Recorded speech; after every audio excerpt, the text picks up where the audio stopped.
Hi guys, welcome back to my new blog. তো এখন বাজে সকাল 6টা। তো আমি এই ঘুম থেকে উঠলাম 5টার সময়, অ্যালার্ম দিয়েছিলাম কিন্তু 5টার সময় উঠতে পারিনি। এখন উঠেছি। তো এখন একটু বাইরের দিকে যাবো, ঘোরাঘুরি করবো, তারপর বই পড়বো। বই পড়ার জন্য অ্যালার্মটা দিয়েছিলাম কিন্তু উঠতে পারিনি। তো এখন বাইরের দিকে যাই, চলো। সকালে ঘুম থেকে উঠতে একটু অসুবিধা হয় আমার, বাট ওঠার পর পুরো মাইন্ড ফ্রেশ হয়ে যায়। আগে রোজ ছুটতে যেতাম, বাট এখন আর হয়নি।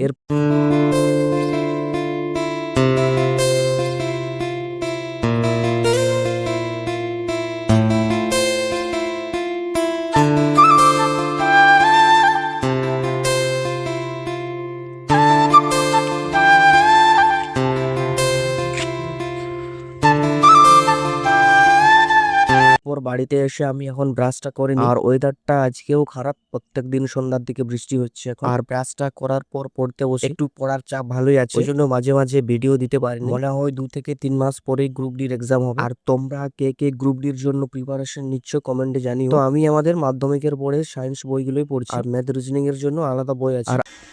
তো গাইস, এখন বাজে 10:30টার মতো, আর আমি এখনই এই বই পড়ে উঠলাম, ঠিক আছে।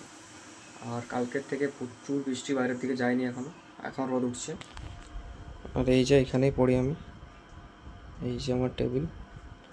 আর তোমাদেরকে রুমটা দেখাচ্ছি আমার। এই যে বেড, এই যে ও এলোমেলো গোছালো হয়েই থাকে, ঠিক আছে। আমার বোনকে দেখো, সারাদিন শুধু সিরিয়াল দেখতে থাকে, এক্সাম শেষ বলে কি এত সিরিয়াল দেখে জানি না। আর সন্ধ্যাবেলা আমি আর নব স্টেশনের দিকে এসে পুরা ফেঁসে গেছি। প্রচুর বৃষ্টি হচ্ছে, দেখো আমরা এখান থেকে বেরাতেই পাচ্ছি না। এখন বাড়ি যাব কি করে এটাই ভাবছি। ভাই আমরা স্টেশন আছে, ফাঁসে গেছি এখন। अबे यार, কি ভাই ডেঞ্জার জায়গা যাবে, ডেঞ্জার ডেঞ্জার স্টেশন আছে, সন্ধ্যাবেলা ফাঁসে গেছি। ঘর যাবো কি করে রে।